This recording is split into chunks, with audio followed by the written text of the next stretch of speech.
ஆண்டவரும் இரட்சகருமாகிய இயேசு கிறிஸ்துவின் நாமத்தில் வாழ்த்துக்கள். இந்த நாளிலும் ஆதியாகமம் 3வது அதிகாரத்தை நாம் தியானிக்கப் போகிறோம். தேவனாகிய கர்த்தர் உண்டாக்கின சகல காட்டு ஜீவன்களை பார்க்கிலும் சர்ப்பமானது தந்திரமுள்ளதாய் இருந்தது. அது ஸ்திரீயை நோக்கி, நீங்கள் தோட்டத்தில் உள்ள சகல விருட்சங்களின் கனியையும் புசிக்க வேண்டாம் என்று தேவன் சொன்னது உண்டோ என்றது என்று சொல்லி பார்க்கிறோம்.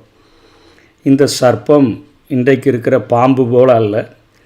தெளிவாகவே தேவனுடைய சாபம் அதன் மேலே வருகிற வரையிலும் அது சகல காட்டு மிருகங்களை பார்க்கிலும் மிகவும் தந்திரமுள்ளதாக இருந்தது என்று சொல்லித்தான் வசனம் 16 பார்க்கிறோம். அப்பொழுது தேவனாகிய கர்த்தர் சர்ப்பத்தை பார்த்து, நீ இதை செய்தபடியால் சகல நாட்டு மிருகங்களிலும் சகல காட்டு மிருகங்களிலும் சபிக்கப்பட்டிருப்பாய். நீ உன் வயிற்றினால் நகர்ந்து உயிரோடு இருக்கும் நாளெல்லாம் மண்ணை தின்பாய் என்கிற சாபத்தை கொடுக்கிறார். இன்றைக்கு இருக்கிற பாம்புகள் வயிற்றினால் நகர்ந்து செல்லுகிறது போல முதல்ல உண்டாக்கப்பட்ட பாம்பு இல்லை என்பது நமக்கு தெரிகிறது.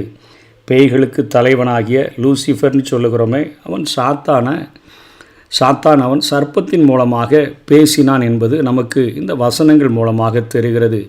வேதாகமத்தில் சர்ப்பம் என்பது சாத்தானுக்கே உரிய ஒரு அடையாள பெயர் என்பதை நாம் வேதத்தில் பல பகுதிகளிலிருந்து நாம் அறிந்து கொள்ள முடியும். பவுல் கொரிந்து சபைக்கு எழுதும் பொழுதும் இந்த வார்த்தையை பயன்படுத்துகிறார். 11வது அதிகாரம் 3ஆம் வசனத்தில், ஆகிலும் சர்ப்பமானது தன்னுடைய தந்திரத்தினாலே, சாத்தானி சொல்லாமல் சர்ப்பமானது தன்னுடைய தந்திரத்தினாலே ஏவாளை வஞ்சித்தது போல உங்கள் மனதும் கிறிஸ்துவை பற்றிய உண்மையினின்று விலகும்படி கெடுக்கப்படுமோ என்று பயந்திருக்கிறேன் என்று இங்கே சர்ப்பம் என்றே சாத்தானுக்கு அடையாள பெயரை சொல்லுகிறதை பார்க்கிறோம். யோவானும் கூட தன்னுடைய வெளிப்படுத்தின விசேஷத்தில் சொல்லுகிற பொழுது, வெளிப்படுத்தல் 12வது அதிகாரம் 9வது வசனத்தில், உலகம் அனைத்தையும் மோசம் போக்குகிற பிசாசு என்றும் சாத்தான் என்றும் சொல்லப்பட்ட பழைய பாம்பாகிய பெரிய வலு சர்ப்பம் தள்ளப்பட்டது, அது பூமியிலே தள்ளப்பட்டது, அதனோட கூட அதை சேர்ந்த தூதரும் தள்ளப்பட்டார்கள் என்று சொல்லி யோவான் எழுதுகிறதை பார்க்கிறோம்.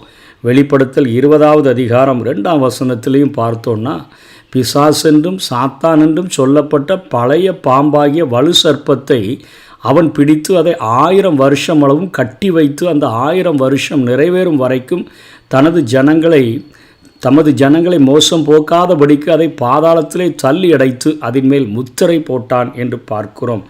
ஆகவே சர்ப்பம் என்கிற வார்த்தையானது சாத்தானுக்கே உரிய ஒரு அடையாள பெயர் என்பதை நாம் இந்த வசனங்களிலிருந்து நாம் புரிந்து கொள்ளுகிறோம். அதனைத் தொடர்ந்து இங்கே சாத்தான் அந்த சர்ப்பத்தை பார்த்து ஆண்டவர் மெதுவாக கேள்வி தான் கேட்குறான். முதலாக சாத்தான் கேட்குற கேள்வி என்ன? ஆண்டவருடைய வசனத்தை சந்தேகப்படும்படியாக சகல அந்த இருக்கக்கூடிய அந்த மிருகங்கள் அந்த கனிகளில் எல்லாத்தையும் ஆண்டவர் புசிக்க சொல்லியிருக்காரா, எதையாவது விளக்க சொல்லியிருக்கிறாரான்னு சொல்லி அங்கே கேட்கிறதை பார்க்கிறோம். சகல விருட்சங்களின் கனியையும் புசிக்க வேண்டாம் என்று தேவன் சொன்னது உண்டோ என்று கேட்குது. அப்பொழுது ஸ்திரீ சர்ப்பத்தை பார்த்து, பெண் சர்ப்பத்தை பார்த்து, நாங்கள் தோட்டத்தில் உள்ள விருட்சங்களின் கனிகளை புசிக்கலாம், ஆனாலும் தோட்டத்தின் நடுவில் இருக்கிற விருட்சத்தின் கனியை குறித்து தேவன் நீங்கள் சாகாதபடிக்கு அதை புசிக்கவும் அதை தொடவும் வேண்டாம் என்று சொன்னார் என்றால், அங்கே உடனே சர்ப்பம் ஸ்திரீக்கு பதில் பேசுது, நீங்கள் இதை புசிக்கிற நாளில் உங்கள் கண்கள் திறக்கப்படும் என்றும் நீங்கள் நன்மை தீமை அறிந்து தேவர்களைப் போல இருப்பீர்கள் என்றும் தேவன் அறிவார் என்றது. அதாவது முதலாகவே இங்கே ஆதாமும் ஏவாளும் தான் இருக்கிறாங்க. இன்றைக்கு மனிதர்கள் வழிபடுகிறது போல போய் தேவர்கள் அன்னைக்கு இல்லை. இப்போது தேவர்கள்னு புரிந்து கொள்ளணும்னு நினச்சா இங்கே ஸ்திரீ புரிந்து கொள்ளுகிறது. என்னதை புரிந்து கொள்வான்னா, நன்மை தீமை அறிந்து நம்ம தேவன் நம்மை பகலின் குளிர்ச்சியான வேளையில் நம்ம தோட்டத்தில் உலாவ வருகிறார, நமக்கு கட்டளை கொடுத்தார, நம்மை உண்டாக்கினாரே, அந்த தேவனை போல் மாறிடலாம். அதாவது உண்மையை கொஞ்சம் சேர்த்து அவன் அங்கே சொல்லுகிறதை பார்க்கிறோம். அதாவது கொஞ்சம் தேவனுடைய வார்த்தைகளோடு கூட சில காரியங்களை அவன் இங்கே கூட்டி பேசுகிறதாக நம்ம இங்கே பார்க்கிறோம். நீதிமொழிகளில் 30வது அதிகாரம் 6ஆம் வசனத்தில் அவருடைய வசனங்களோடு ஒன்றையும் கூட்டாதே, கூட்டினால் அவர் உன்னை கடிந்து கொள்வார், நீ பொய்யனாவாய். இங்கே சாத்தான் பொய் என்கிற பாவத்தை பயன்படுத்துகிறான். அவனாகவே தனியாக ஒரு பொய்யை சொல்லலை. அவன் சொல்கிறான், நீங்கள் தேவர்களைப் போல, அது அவளுக்கு தெரிஞ்சது தேவன் ஒருவரை தான் தெரியும். ஏன்னா அந்த நாட்களில், அவளுடைய நாட்களில் வேறு தேவர்கள் இல்லை. இன்றைக்கி இருக்கிற மாதிரி மனிதர்களை வணங்கும்படியான அல்லது பொய்யான நம்ம காரியங்களை வணங்கும்படியான காரியங்கள் அவளுக்கு தேவன் மாத்திரம்தான் தெரியுது. அவரை போலவே நம்ம மாறிடுவோம் போல. ஆண்டவரும் அவர் சொல்லும்போது அதில் சொல்கிறாரு, நன்மை தீமை அறியத்தக்க நம்மில் ஒருவனைப் போல ஆனான் என்று சொல்லி என்று தான் ஆண்டவரும் அங்கே சொல்லுகிறார். ஆகவே அவர்கள் நன்மை தீமை அறியத்தக்க காரியத்தை அடைந்து விட்டார்கள், ஆனால் பரிசுத்தத்தை இழந்து விட்டார்கள். பரிசுத்த தேவனை போல மாறலை. அதாவது இந்த காரியத்தை செஞ்சிருந்தால் அவங்க பரிசுத்த தேவனைப் போல பரிசுத்தத்திலும் வளர்ந்திருக்க வேண்டும். ஆனால் அவர்கள் தங்களுடைய தேவனுடைய சாயலை இழந்து போனார்கள்.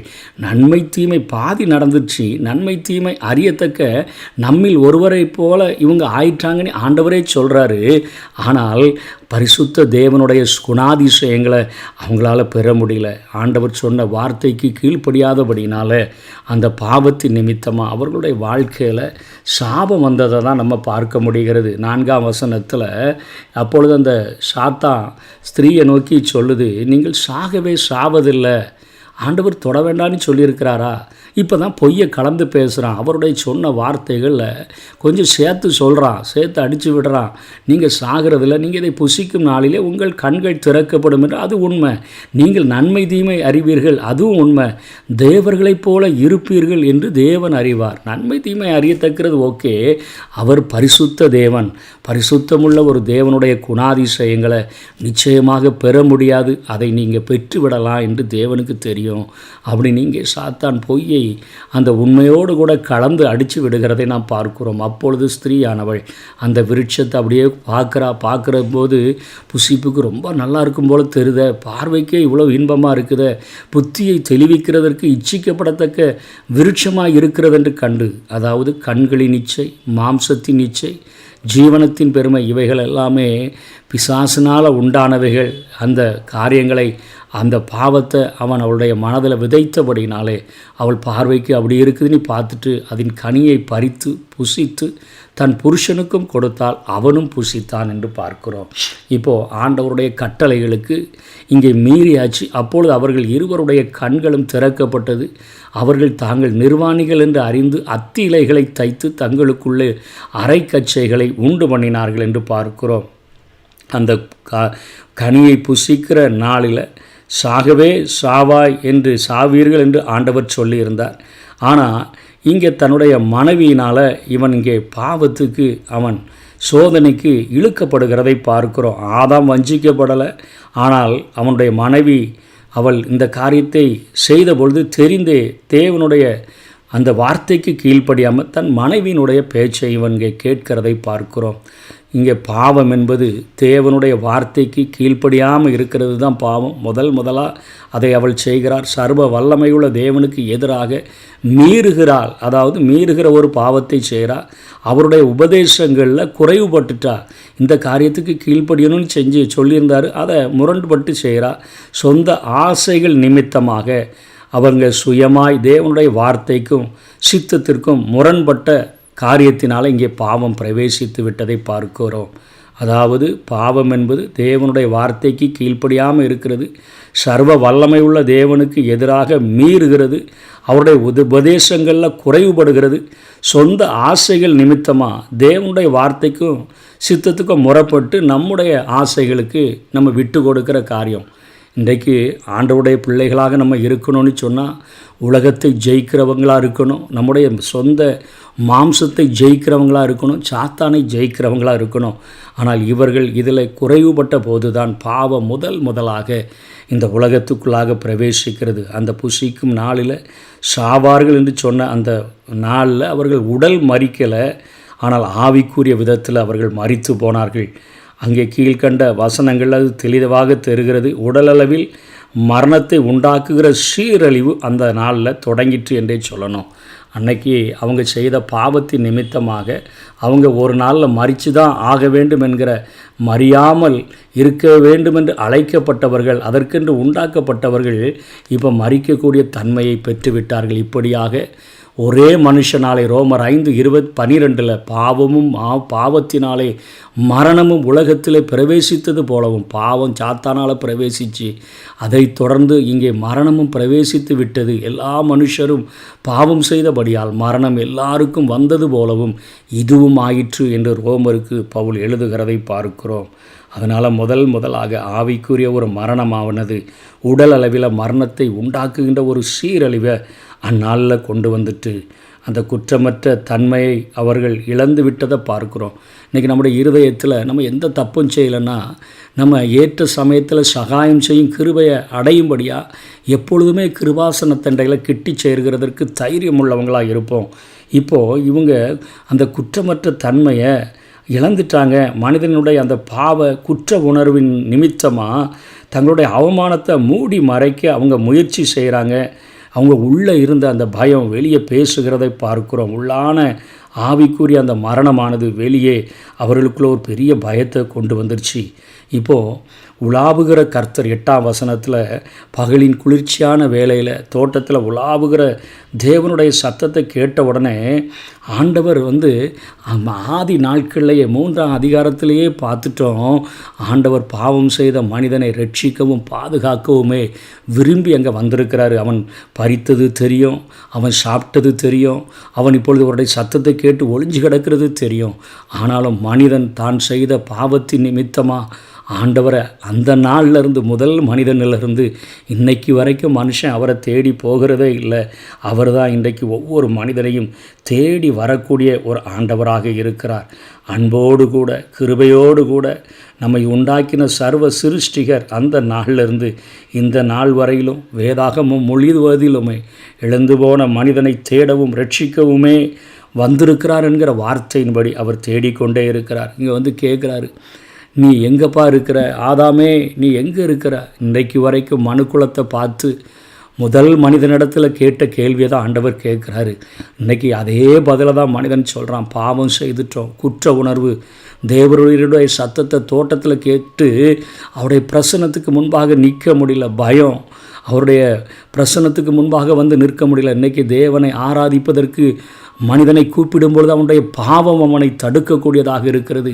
சாக்கு போக்கு சொல்லி கொண்டே இருக்கிறான். தேவருடைய சத்தத்தை தோட்டத்தில் கேட்டு நான் நிர்வாணியாக இருக்கிறதுனால பயந்து ஒளிந்து கொண்டேன் என்று சொல்லுகிறான்.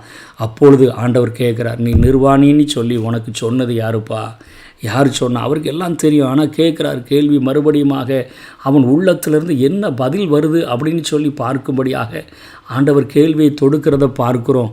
நான் விளக்கின அந்த விருட்சத்தின் கனி, அந்த மரத்தின் கனியை நீ சாப்பிட்டியாப்பா அப்படின்னு கேட்குறாரு. அப்போ இருந்த இன்னைக்கு வரைக்கும் மனிதன் தன்னுடைய குற்றத்தை இன்னொருத்த மேலே போடுகிறதுலையே அவன் குறியாக இருக்கிறான். என்ன செய்தான் என்று தேவனுக்கு தெரிஞ்சிருந்த போதிலும் அவனுடைய பயத்தின் நிமித்தமாக ஐயோ அவன் நாம் கண்டுபிடிக்கப்பட்டுருவோம், தேவ பிரசனத்தினுடைய பயம் அவனை ஒழிக்க வச்சிருச்சு. மனித குலத்தை துன்புறுத்திய பல பயங்கள் மனிதனுடைய முதல் பாவத்தில் இருந்து தான் இன்னைக்கு வரைக்கும் மனிதன் பயப்படக்கூடியவனாக மாறிவிட்டான். குற்றமுள்ள மனிதன் தன் செயலுக்குரிய பொறுப்பை உடனே வேறொருத்தர் மேலே அங்கே திருப்ப முயற்சிக்கிறத 12ஆம் வசனத்தில் பார்க்குறோம். அதாவது என்ன சொல்கிறான்னா, சிறிய கூட குற்றப்படுத்தலை, தேவனையே அவன் குற்றப்படுத்த முயற்சிக்கிறான். என்னுடனே இருக்கும்படிக்கு தேவரீர் தந்த ஸ்திரீயானவள், நீங்கள் தாங்க தந்தீங்க, நானாக கேட்டேன், நீங்கள் தந்த ஸ்திரீயானவள் அவ்விருட்சத்தின் கனியை எனக்கு கொடுத்தால் நான் புசித்தேன் என்றான். அதாவது மறைமுகமாக நீங்கள் அவளை தந்ததுனால தாங்க நான் பாவமே செஞ்சிட்டேன்னு சொல்லி தேவனையே குற்றப்படுத்துகிறதை பார்க்குறோம். அதே போல் இங்கே அவள் திரும்ப ஆண்டவர் கேட்குறாரு, நான் புசித்தேன், தேவனாகிய ஸ்திரீயை நோக்கி நீ இப்படி செய்தது என்ன என்றார். ஸ்திரீயானவள் சர்ப்பம் என்னை வஞ்சித்தது, அதை நீங்கள் தானே சிருஷ்டித்தீங்க, அது தந்திரமுள்ளதாக நீங்கள் சிரிச்சு வச்சிருக்கிறீங்களே, அதனால் அதுலேயும் சர்ப்பம் என்னை வஞ்சிச்சிச்சு, அது நீங்கள் உண்டாக்குன சர்ப்பம் தானே, அதனால் நான் புசித்தேன் என்று அவள் அங்கே மற்றவர்கள் மேலே இன்றைக்கு வரைக்கும் மனிதன் தன்னுடைய தவறுகளை தூக்கி இன்னொருத்தர் மேலே போடுகிறதுலையே அவன் குறியாக இருக்கிறான். அதை தான் இன்றைக்கும் செய்து கொண்டே இருக்கிறதை நம்ம பார்க்குறோம். உலகம் முழுவதற்கும் பாவம் சாபத்தை கொண்டு வந்தது. ஆதாம் விழுகிறதற்கு முன்னாடி பூமி எப்படி இருந்துச்சோ அதே நிலையில் இப்போ இல்லைன்னே சொல்லணும். ஏனென்று சொன்னால், உனக்கும் ஸ்திரீக்கும் உன் வித்துக்கும் அவள் வித்துக்கும் பகை உண்டாக்குவேன், அவர் ஒரு தலையை நசுக்குவார், நீ அவர் குதிகாலை நசுக்குவாய் என்றார். இப்பொழுது ஆண்டவர் பாதுகாக்க வந்த ஆண்டவர், இழந்து போன மனிதனை தேடி வந்த ஆண்டவர், பாவத்தில் விழுந்து போன மனிதனை வேதாகமம் முழுவதிலும் தேடியும் இந்த நாட்களிலும் நம்மை தேடிக்கொண்டிருக்கிற ஆண்டவர் அங்கே ஒரு ரட்சிப்பை கொடுக்கும்படியாக ஒரு வாக்குத்தத்தத்தை ஒரு இரக்கமுள்ள தேவன் ஒரு தகுதியற்ற மனிதனுக்கு அங்கே கொடுக்கிறதை பார்க்கிறோம். உனக்கும் ஸ்திரீக்கும் உன் வித்துக்கும் அவள் வித்துக்கும் பகை உண்டாக்குவேன் சாத்தானோடு பேசுகிறார். அவர் உன் தலையை நசுக்குவார். அதை தான் கல்வாரி சிலுவையில் இயேசு கிறிஸ்து செய்தார். நீ அவர் குதிங்காலை நசுக்குவாய். அவர் உடம்புல காயங்களை ஏற்படுத்துகிற தழும்புகளை ஏற்படுத்துகிற வேலையை நீ செஞ்சிருவாப்பா. இன்றைக்கும் பரலோகத்தில் அடிக்கப்பட்ட வண்ணமாக இருக்கிற இயேசு கிறிஸ்து அவருடைய சரீரத்தில் உன்னால் காயங்களை மாத்திரம்தான் ஏற்படுத்த முடியும், நீ அவரை அழிக்க முடியாது. ஆனால் அவர் உன் தலையை நசுக்கி உன்னை அழித்து விடுவார் என்கிற வாக்கு தத்தம் அதை கலாத்தியரில் பவுல் எடுத்து எழுதுகிறார். காலம் நிறைவேறின போது ஸ்ரீனிடத்தில் பிறந்தவர் என்று சொல்லி அங்கே இயேசு கிறிஸ்துவை அடையாளப்படுத்தி காட்டுகிறதை பார்க்கிறோம். ஸ்திரீயை நோக்கி நீ கர்ப்பவதியாக இருக்கும்பொழுது உன் வேதனையை மிகவும் பெருக பண்ணுவேன், வேதனையோட பிள்ளை பெறுவாய், உன் ஆசை உன் புருஷனை பற்றி இருக்கும், அவன் உன்னை ஆண்டு கொள்ளுவான். அன்றைக்கு துணையாக ஏற்படுத்தி ரெண்டு பேருக்கும் ஒரு நல்ல ஒரு ஐக்கியத்தை ஆண்டவர் கொடுத்து பெரிய வித்தியாசங்கள் வேறுபாடுகள் இல்லாமல் அவர்களை வச்சிருந்தார். ஆனால் அவள் செய்த பாவத்தின் நிமித்தமாக அவன் உன்னை ஆண்டு கொள்ளுவான், அவன் ஆளுகை. ஏன்னா நீ தான் முதல்ல சத்ருவினால் வஞ்சிக்கப்பட்டுட்ட, அதனால் அவன் உன்னை ஆண்டு கொள்ளுவான் என்று சொல்லி அங்கே ஆண்டவர் அங்கே ஸ்திரீயை ஒரு அடிமைத்தனத்துக்கு கீழாக ஒப்பு கொடுக்கிறார். அதே போல் குழந்தை பெருகும்பொழுது இத்தனை வேதனைகளை நான் பெருகப்படும். இன்றைக்கு வரைக்கும் ஸ்திரீகள் குழந்தை பெறும்பொழுது படுகிற வேதனைகளை நாம் கண்கூடாக பார்க்கிறோம். அதனைத் தொடர்ந்து 17ஆம் வசனத்தில் நீ உன் மனைவியின் வார்த்தைகளுக்கு செவி கொடுத்து புசிக்க வேண்டாம் என்று நான் உனக்கு விளக்கின விருட்சத்தின் கனியை புசித்தபடியினாலே பூமி உன் நிமித்தம் சபிக்கப்பட்டிருக்கும், நீ உயிரோடு இருக்கும் நாளெல்லாம் வருத்தத்தோடு அதன் பலனை புசிப்பாய். அதாவது சாக்கு போக்க இன்றைக்கி மனுஷன் வேணால் ஏற்றுக்கொள்வான். இன்றைக்கி பொய் சாட்சியை கொண்டு போய் கோர்ட்டில் வேணால் சொல்லி மனிதர்கள் தங்களை நிரபராதின்னு காட்டி தப்பிச்சு வந்துடலாம். இங்கே ஆதாம் ஏவாள் மேலே பழி சுமத்தி பார்த்தா, ஏவாள் அங்கே சர்ப்பத்தின் மேலே பழி சுமத்தி பார்த்தா, ஆண்டவர் அதை ஏற்றுக்கொள்ளலை. ஆதாம் செய்த பாவத்துக்கு அவனுக்கு தண்டனை, ஸ்திரீ செய்த பாவத்துக்கு அவளுக்கு தண்டனை, சர்ப்பம் செய்த காரியத்திற்கு அவள் தண்டனை. இவர்கள் நிமித்தமாக இங்கே பூமி சமிக்கப்பட்டிருக்கிறத பார்க்குறோம். பூமி தன்னுடைய ஆசீர்வாதமான தன்மையை இழந்து போன ஒரு நிலைமைக்கு தள்ளப்பட்டதை நம்ம பார்க்குறோம். தியாகத்தினாலும் கிருபையினாலும் ரட்சிப்புக்கு தேவனுடைய வழியை பற்றிய ஒரு ஒரு காரியமானது இங்கே சொல்லப்படுகிறத பார்க்கிறோம். அன்றைக்கு இருந்த ஆண்டவர் உண்டாக்கின பூமியில் முள் நெரிஞ்சில் குறுக்கெல்லாம் முளைப்பிக்கப்படலை. ஆனால் இப்பொழுது மனுஷன் அன்னைக்கு பண்படுத்தவும் காக்கவும் வைக்கப்பட்ட பொழுது வேலை செய்யும் போது அவ்வளோ கடினமாக வேலை செய்யலை. ஆனால் இப்போ வேர்வை சிந்தி தான் நீ வேலை செய்யணும்ப்பா. உன்னுடைய முகத்தின் வேர்வை அங்கே கீழே சிந்தப்படணும்.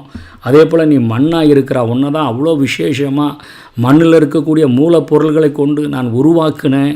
அந்த தாது பொருட்களை வச்சு உன்னுடைய சரீரத்தை உருவாக்கினேன். ஆனால் இப்போ நீ செய்த தவறின் நிமித்தமாக இன்றைக்கு ஆவிக்குரிய மரணத்தை தழுவிருக்கிற நீ உடல் ரீதியாகவும் நீ மரித்து போவாய் என்கிற ஒரு சாபம் பிரவேசித்தது. இன்றைக்கு வரைக்கும் அது நம்முடைய நாட்கள் வரைக்கும் நடந்து கொண்டிருக்கிறது. அப்படிப்பட்ட நிலைமையில் இருக்கிற அந்த மனுஷனை ஆண்டவர் அங்கே அவர்களுக்கென்று ஒரு தியாகமான ஒரு காரியத்தை செய்கிறதை பார்க்கிறோம். ஆதாமுக்கும் அவனுடைய மனைவிக்கும் தோல் உடைகளை உண்டாக்கி அவர்களுக்கு உடுத்தினார் என்று சொல்லி பார்க்கிறோம். அங்கே குற்றமில்லாத ஒரு மிருகம் அடிக்கப்படுகிறதை பார்க்கிறோம். எப்படி இயேசு கிறிஸ்து இந்த பூமியில் மனிதனாக அவதரித்து வந்து குற்றமில்லாத அவர் மனிதர்களுடைய பாவங்களை நீக்கும்படியாக இயேசு கிறிஸ்துவின் இரத்தம் சகல பாவங்களையும் சுத்திகரிக்குமே அந்த காரியத்தை செய்யும்படியாக அவர் அங்கே குற்றமில்லாத ஒரு மிருகத்தை அதை அடித்து அதனுடைய தோலை உறிஞ்சி அந்த தோல் உடைகளை அவர்களுக்கு உண்டாக்கினார். மனிதர்கள் இன்றைக்கு தங்களை பாவங்களை மூடுகிறதற்கு தாங்கள் நிர்வாணினே தெரியுது, தங்கள் பாவம் செஞ்சுருக்கிறோன்னு தெரியுது, ஒளியினிடத்துக்கு அவங்க வர முடியல. அதை மூடுகிறதற்கு பல பிரயாசங்களை எடுக்கிறார்கள். அது எல்லாம் அத்தியிலை உடைகளைப் போல தான் இன்றைக்கும் காட்சி அளிக்கிறது. அதை வச்சு அவங்க நிரந்தரமாக மூட முடியாது. அத்தி இலைகளை வச்சு மூடினா சூரியன் ஏறும்போது அந்த அத்தி இலைகள் காஞ்சிச்சுன்னா திரும்பவும் அவங்களுடைய காரியங்கள் வெளிப்படும்.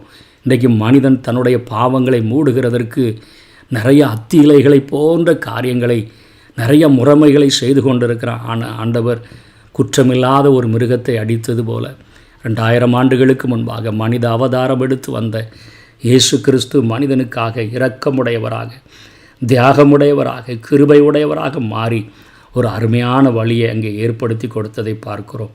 பின்பு தேவனாகிய கர்த்தர், இதோ மனுஷன் நன்மை தீமை அறியத்தக்கவனாய் நம்மில் ஒருவனைப் போலான். இதை தான் சாத்தான் சொன்னான், நீ தேவனமாயிரு மாறிடுவ. ஆனால் அவருடைய கேரக்டர் அவனுக்குள்ளே வரல, பாவ சாயலில் மாற்றப்பட்டுட்டான், தேவ சாயலை இழந்து போனான் என்று பார்க்கணும். இப்பொழுதும் அவன் தன் கையை நீட்டி ஜீவ விருட்சத்தின் கனியையும் பறித்து புசித்து என்றென்றைக்கும் உயிரோடாது இராதபடிக்கு செய்ய வேண்டும் என்று அவனை, பாவத்தில் இருக்கிற ஒரு மனுஷனை ஆண்டவர் பரதேசில் வைக்க முடியாது. பாவத்தோடு கூட ஒரு மனிதன் தேவ பிரசன்னத்தில் இருக்க முடியாது.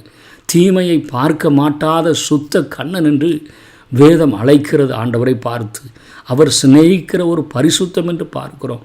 பாவத்தை ஆண்டவர், பாவியை நேசிக்கிறார், ஆனால் பாவத்தை வெறுக்கிற ஒரு ஆண்டவர். என்றைக்குமே பாவத்தோடு கூட காம்ப்ரமைஸ் பண்ணுகிற ஒரு ஆண்டவர் அல்ல என்கிறதை காண்பிக்கும்படியாக ஆண்டவர் அவனை அங்கிருந்து எடுத்து, பரதேசியில் பரிசுத்தமான இடத்திலிருந்து எடுத்து, அவன் எடுக்கப்பட்ட மண்ணை பண்படுத்த தேவனாகிய கர்த்தர் அவனை ஏதேன் தோட்டத்திலிருந்து அனுப்பிவிட்டார் என்று பார்க்கிறோம். அவர் மனுஷனை துரத்தி விட்டு ஜீவ விருட்சத்துக்கு செல்லும் வழியை காவல் செய்ய ஏதேன் தோட்டத்துக்கு கிழக்கே கேருபீன், கேருப் என்பது ஒருமையை குறிக்கிறது, கேருபீன் அப்படிங்கிறது பீன் என்பது பன்மையை குறிக்கக்கூடியதாக இருக்கிறது. அந்த பன்மை, அதாவது தூதர்களை, பரலோக அந்த சிருஷ்டிகளை அங்கே கொண்டு ஆண்டவர் வைத்து, அதாவது கேருபீன்களையும் வீசிக்கொண்டிருக்கிற சுடரொளி பட்டயத்தையும் வைத்து அங்கே ஒரு பாதுகாப்பை அன்றைக்கு கட்டளையிட்டார். இன்றைக்கு வேதம் முழுவதிலும் இழந்து போன மனிதனை தேடுகிற ஆண்டவர் இன்றைக்கி ஒவ்வொரு மனுஷனையும் பார்த்து கேட்குற கேள்வி, நீ எங்கே இருக்கிறாப்பா? நீ அத்தி இலைகளை போட்டு உன்னுடைய பாவத்தை மூடிடலான்னு சொல்லி புண்ணியம் தேடி எத்தனையோ காரியங்களை செய்து உன் சரீரத்தை ஒடுக்கி காயப்படுத்தி கீழ்ப்படுத்துகிற, ஆனால் உனக்காக ஒரு குற்றமற்ற இயேசு கிறிஸ்துவாக நான் இந்த பூமிக்கு வந்து எல்லா பாவங்களையும், உலகத்தின் அத்தனை மக்களின் பாவங்களையும் சுமந்து தீர்க்கிற ஒரு தேவாட்டுக்குட்டியாக, இன்றைக்கும் சரீரத்தில் காயத்தை உடையவராக பரலோகத்தில் வீட்டு இருக்கிற இயேசு, நீ எங்கே இருக்கிறாய் என்று கேட்கிறார். இன்றைக்கு மனிதன் பாவம் செய்ததினால் வந்த பயத்தின் நிமித்தமாக தேவ பிரசன்னத்துக்கு வர முடியாதபடி அந்தகாரத்திலும் இருளிலும் ஒளிந்து கொண்டு நான் ஒளிச்சு கொண்டு இருக்கிறேன்ப்பா, உங்களிடத்துல என்னால் வர முடியாது என்று சொல்லக்கூடிய நிலைமையில் இருக்கிறான். ஆண்டவர் சொல்கிறாரு, உன்னை பாதுகாக்கிறதுக்கும் பராமரிக்கிறதற்கும் தான் நான் வந்திருக்கிறேன். இன்றைக்கு நான் இயேசு கிறிஸ்துவின் இரத்தம் சகல பாவங்களையும் கழுவி உன்னை சுத்திகரிக்கும். எனக்கும் உனக்கும் நடுவாக இருக்கிற பாவம் என்கிற பிரிவினை சுவரை தடுத்து எடுத்து போட்டுறோம். நீ இழந்து போன அந்த நித்திய ஜீவனை பெற்றுக்கொள்ள முடியும். என்றென்றைக்கும் என்னோடு கூட வாழ்கிறதற்காகத்தான் உன்னை அந்த பூமியில் உண்டாக்குனேன். உன்னோடு கூட உறவாடும்படியாகத்தான் உன்னை உண்டாக்குனேன். நான் இழந்து போனதை தேடவும் ரட்சிக்கவுமே வந்திருக்கிறேன் என்று சொல்லுகிற ஆண்டவர் இன்றைக்கும் வேதாகம் முழுவதிலும் தேடினவர். இன்றைக்கும் ஒவ்வொரு தனி மனிதனையும் தேடிக்கொண்டே இருக்கிறார். அந்த சத்தம் நமக்கு கேட்கப்படும் என்று சொன்னால் முழுமையாக அவருக்கு ஒப்பு கொடுப்போம். கர்த்தர் தாமே நம்மை ஆசீர்வதிப்பாராக. ஆமென்.